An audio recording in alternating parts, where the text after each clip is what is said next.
Hello বন্ধুরা, good evening. Peanuts এটাকে কি বলে?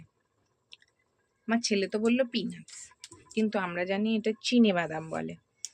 তো আমার মা দিয়েছিল, বোলপুর থেকে নিয়ে এসেছিলাম, তো সেটাকে ভাজা করছি। গরম গরম খেতে খুব ভালো লাগে কিন্তু। আর এগুলো মেলাতে পাওয়া যায়, এখন আর মেলা কোথায়। তো আমি তো ভাবছি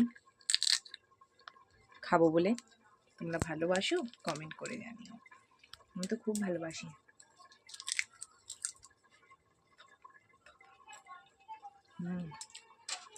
ভালো লাগে বেশ ছাড়ি ছাড়ি খেতে।